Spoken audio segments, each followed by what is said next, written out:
Olá, bom dia, amigos e amigas do canal Dica de hoje. Meu nome é Daniel Nigri. Hoje é dia 11 de março de 2017, um sábado, e como vocês sabem, hoje é dia de falar de economia. Antes de começar a falar, eu queria avisar para todos, muito feliz, chegou meu diploma aí, meu certificado, na verdade, dia 8 de março. Agora eu posso colocar aqui que eu sou CNPI também, passei nas duas provas e já chegou bem rápido, inclusive. Então, vamos ao assunto de hoje. Vamos falar sobre o PIB do Brasil no quarto trimestre de 2016. Era o principal assunto que eu poderia falar hoje em termos de economia, até porque sobre os juros americanos nós já falamos semana passada. Se você não viu o vídeo da semana passada, volte lá e veja. Essa semana provavelmente os juros dos Estados Unidos vão aumentar e lá no vídeo tem tudo explicado como isso pode afetar ou não a bolsa de valores, negativamente e positivamente também. Bom, em relação ao PIB do Brasil no quarto trimestre, eu quero começar mostrando a minha página, o meu site, na verdade. No site, no último dia 4 de março, eu escrevi um vídeo, divulgação do PIB e a Bolsa de Valores. E aqui, lá embaixo na conclusão, eu coloquei assim: se o PIB vier pior que queda de 0,8%, ficará claro um sinal de nova piora na economia e acreditaria na bolsa despencando. Tá? Este, para mim, seria o cenário menos provável, mas foi o que aconteceu e a gente vai ver. Pelo que o IBCBR mostrou para nós com relação à economia nos meses de outubro a dezembro. Se o resultado vier entre queda de 0,8 e 0,5, a bolsa não deve ter maiores oscilações. E, finalmente, se o resultado vier de queda de 0,4% ou melhor, aí a bolsa deve subir muito e a chance de queda dos juros irão aumentar. Tá? Agora cabe a nós aguardar e quem opera opções, se quiser fazer algum seguro contra o resultado ruim do PIB comprando put, pode valer a pena, embora seja o cenário menos provável. Foi o que aconteceu, às vezes acontece o menos provável. Assim como quem estiver vendido, comprar calls, né? O oposto. Então, quem me acompanha sabia o que fazer, não se assustou com essa queda aí de 4% da bolsa de sábado, no final de sexta, quando eu escrevi, até hoje. Tá? Eu também cheguei a botar no Facebook, antes do mercado abrir, 7 de março às 9h21, o que aconteceu. E escrevi no final, apertem os cintos. Por que eu estou falando isso? É importante que as pessoas entrem no site, entrem na página do Facebook e acompanhem, porque eu estou lá dando dicas de hoje. Entendeu? São dicas do dia. Eu não estou dando uma recomendação em si, mas eu estou falando para as pessoas, ó, tomem cuidado com isso. Olha, cuidado com aquilo. Entendeu? Para a gente não precisar perder dinheiro na bolsa. A economia, de uma forma geral, movimenta muito a bolsa. Aqui foi o que eu já li lá, não vou ler de novo. E vamos começar realmente a falar do PIB hoje. Vamos falar primeiro o PIB do trimestre, né, o quarto trimestre versus o trimestre anterior sempre. Quando a gente pega essa tabela aqui, parece uma sopa de números, certo? Mas a gente consegue ver alguns destaques. A gente tem, por exemplo, a agropecuária, ela subiu em relação ao terceiro trimestre. É um dos poucos números positivos aqui. A indústria extrativa também, ó, ela já vem subindo há 3 períodos, ó, que também é algo parecido com a agropecuária, né, extrativa. A formação bruta de capital fixo veio um número aqui que parece ruim, ó, menos 1,6, mas ele já veio melhor do que esse menos 2,5 do terceiro trimestre comparado ao segundo trimestre. E veja que ele é melhor do que outros. O que é a formação bruta do capital fixo? Eu já expliquei isso em outros vídeos. É o investimento das empresas, tá, no negócio delas. É o investimento privado. E negativo, tá? Por isso que as empresas caíram muito de construção. Vocês viram a Direcional caindo lá de perto de 6 para 5, a Elbor caindo de 3,50 para 2,70. Foi isso aqui, ó. Construção, menos 2,3. Foi o pior número desde Desde toda essa série aqui, desde 2015. Ó. Em 2016, o primeiro trimestre caiu 1,4 frente a 2015, 2016, segundo trimestre, caiu 1,7 em relação a esse, e a gente vai ver mais para frente o gráfico de construção civil também. Tá? Aqui eu botei negativo o setor de serviços também. O setor de serviços por muito tempo puxou a nossa economia, e agora ele está já dando sinais de cansaço também. Tiveram duas revisões aqui em relação ao segundo trimestre e o terceiro trimestre, que se vocês lerem meu artigo, vocês vão ver que o número está diferente. Isso é normal também. Acontecem revisões ao longo do tempo. PIB dos últimos 4 trimestres. Aqui o que a gente faz? A gente compara o acumulado do ano, tá? Então o 2016, quarto trimestre, a gente tem a soma do primeiro, segundo, terceiro e quarto contra a soma do primeiro, segundo, terceiro e quarto de 2015. Então a agropecuária, nesse caso, caiu 6,6%, por exemplo. E como destaque positivo, eu já mostraria isso aqui, ó. Produção e distribuição de eletricidade, gás, água, esgoto e limpeza urbana, 4,7%. Às vezes as pessoas vão perceber, Sanepar subiu muito, embora tenha caído nos últimos 2 dias. Copasa subiu muito. Algumas empresas de energia elétrica que estavam muito em baixa voltaram a subir. Tudo tem um motivo, entendeu? E a macroeconomia costuma explicar muita coisa na bolsa. O PIB a preço de mercado, nós tivemos outra retração forte, ó, em 2015 3,8%, agora 3,6%. Mas quando a gente comparar anualizado, a gente vê que já está começando a ter uma melhora. E a gente vai ver também num gráfico mais para frente que parece que o fundo do poço chegou já no final. Foi aqui 2016, segundo trimestre, quando a gente olha o anualizado. A gente vê aqui que o investimento das empresas já está melhorando também. E a outra questão que eu vou enfocar hoje também no vídeo é essa balança comercial aqui. Porque a gente vai perceber que esse dólar atual muito baixo, ele já começou a pesar em relação à balança comercial do Brasil e provavelmente ele é um dólar que ele não se sustenta no longo prazo. Vamos ver aqui primeiro o PIB na base 100 para a gente perceber o seguinte. Nesse período aqui de 2003 até 2008, quando a bolsa subiu muito, que a gente já viu em vários vídeos, olha como é que o PIB na base 100 é com todos os ajustes de inflação, de sazonalidade, qualquer tipo de ajuste já está feito aqui pelo próprio IBGE, a gente tem que ela saiu em torno de 120 aqui no 2003, para aqui, ó, em torno de 150, 155. A gente teve um crescimento real, tá? De 20 a 25% da economia. E agora a gente tem um PIB aqui, ó, real, na base 100, igual ao 2010, terceiro trimestre. E o valor atual, ele é 6,5% maior só do que aquele de 2008, em termos reais. Então é como se a nossa economia de 2010 para cá não tivesse crescido nada, tivesse estagnada em termos de inflação e sazonalidade. E de 2008 para cá cresceu só 6,5%.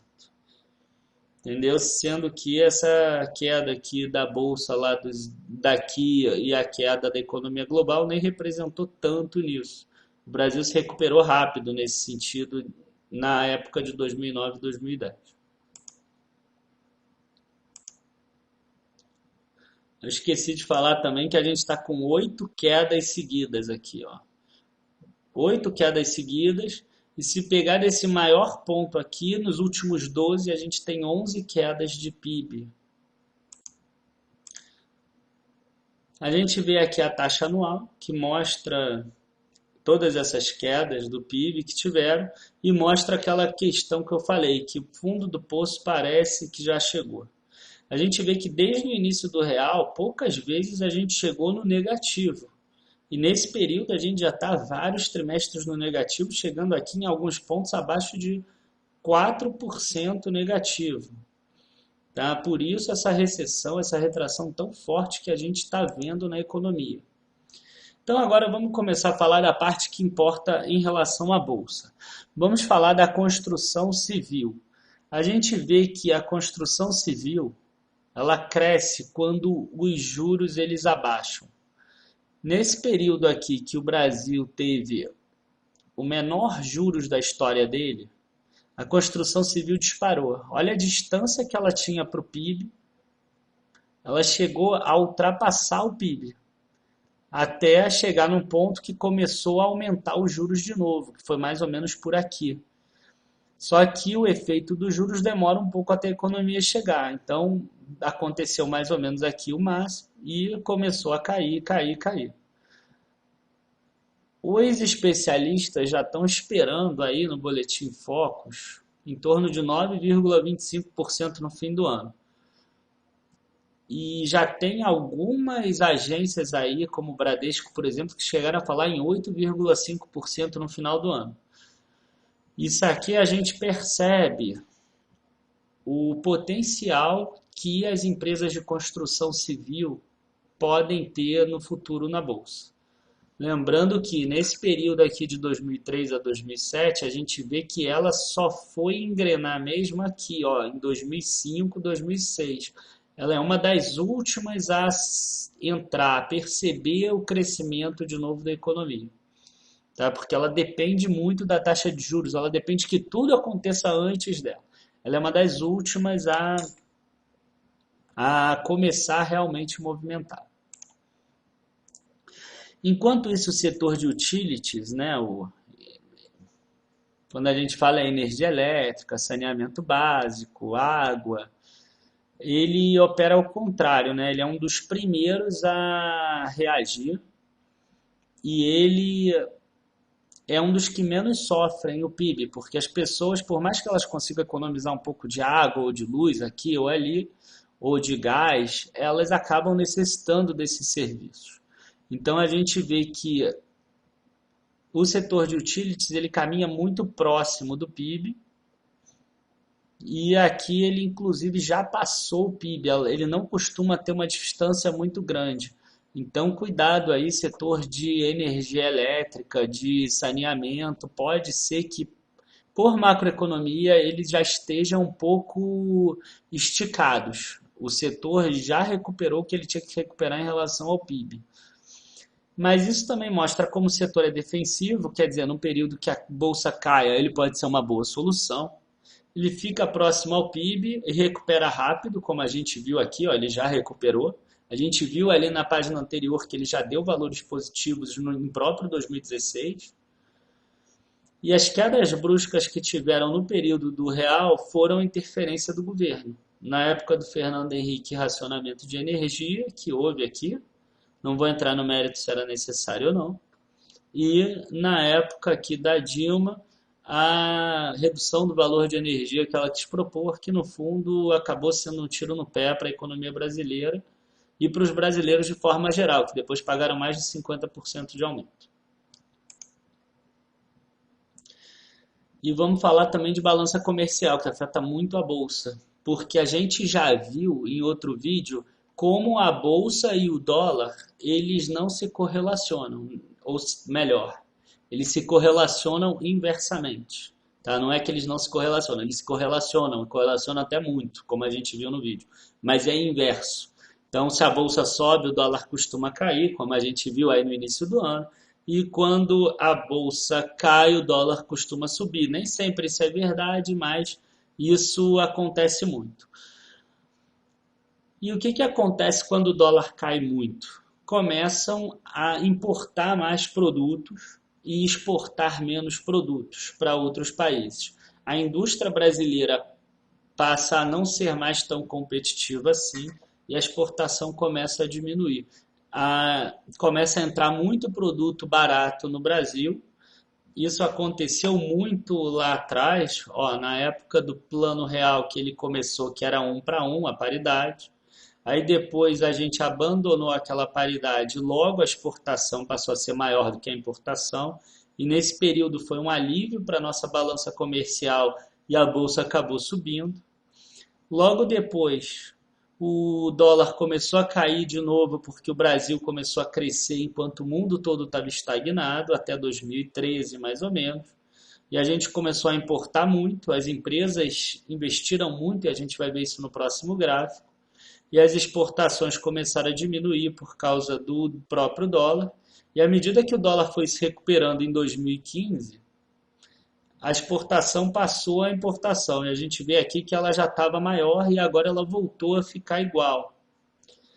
Isso aqui pode ser um problema e provavelmente o dólar deve vir a subir um pouco nos próximos meses, tá? Eu estou imaginando alguma coisa próxima de 3,40, 3,50. Eu acho que seria saudável, inclusive para a economia.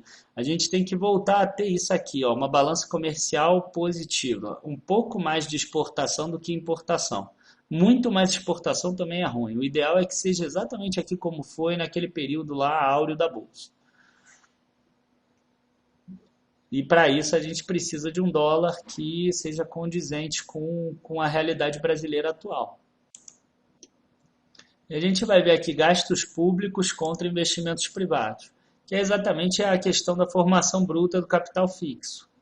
A gente vê que quando as empresas investem, a bolsa sobe muito. A bolsa subiu aqui nesse período, de 2009 a 2013. Se vocês pegarem, vocês vão ver que ela subiu de 30 e poucos mil pontos, chegou a 60 e poucos mil pontos. Uma alta bem forte, igual que a gente está vendo agora. Depois as empresas começaram a parar de investir e a bolsa caiu, despencou de novo. Tá? A gente ainda não vê um movimento de volta do investimento por essa série. E os gastos do governo, eles são sempre aqueles constantes, mas de uns 3 anos para cá você vê que ele começa a subir já não tão grande assim. E com a PEC dos gastos públicos, o governo vai poder ajudar pouco o PIB. Então a gente vai passar a depender muito dos investimentos privados. Outra coisa que eu quero mostrar é que não adianta o governo ficar investindo, porque o governo normalmente ele não costuma ser um bom investidor. Ele não costuma alocar bem os recursos. Então acaba que o dinheiro é gasto de forma errada. E isso não representa uma boa. Acaba que não representa um PIB maior. Quando é a iniciativa privada, isso acaba representando um PIB maior. Vê que de 2013 a formação bruta de capital fixo era pequena no Brasil aqui em relação aos gastos do governo e em relação ao PIB, e foi diminuindo os juros e ele chegou nesse patamar aqui. O que aconteceu com o PIB? Aquilo que a gente viu antes, ele subiu bastante. Aí a formação bruta de capital fixo, investimento privado caiu, o PIB caiu. Aí ela subiu muito, o PIB subiu muito. E agora ela caiu muito, o PIB caiu muito. Então é muito bom a gente ficar ligado em investimentos das empresas de uma forma geral, muito mais do que o gasto do setor público. Tá, gente? Bom, a gente chegou ao final aí de mais um vídeo de macroeconomia. Eu espero que vocês tenham gostado, eu espero que tenha dado para vocês entenderem um pouco melhor aí a movimentação da bolsa por causa do PIB. Acho que vocês perceberam agora o motivo de realmente ter caído 4%. Se vocês, nesses dias aí, nessa semana, não sei como é que vai fechar hoje, eu estou gravando na sexta-feira. Se vocês ainda tiverem alguma dúvida, eu recomendo muito que vocês olhem o gráfico da Bolsa em novembro, porque em novembro foi divulgado o PIB do terceiro trimestre. O PIB do terceiro trimestre também veio abaixo do esperado, assim como o do quarto trimestre. Então vai dar para vocês tirarem uma boa conclusão do que pode acontecer, e logo depois a bolsa voltou a recuperar, voltou a subir, porque com a queda das taxas de juros, mais cedo ou mais tarde a economia vai acabar recuperando. Vários países, o próprio Brasil, em vários lugares, isso é notório. A inflação está cedendo e não tem por que os juros ficarem tão altos. Então, queria agradecer aí a todos de novo. Muito obrigado. Entrem lá no site sempre para ver as novidades, na página do Facebook. Curtam o vídeo, se inscrevam no canal. Muito obrigado aí, bom final de semana. Abraços e bons negócios na segunda.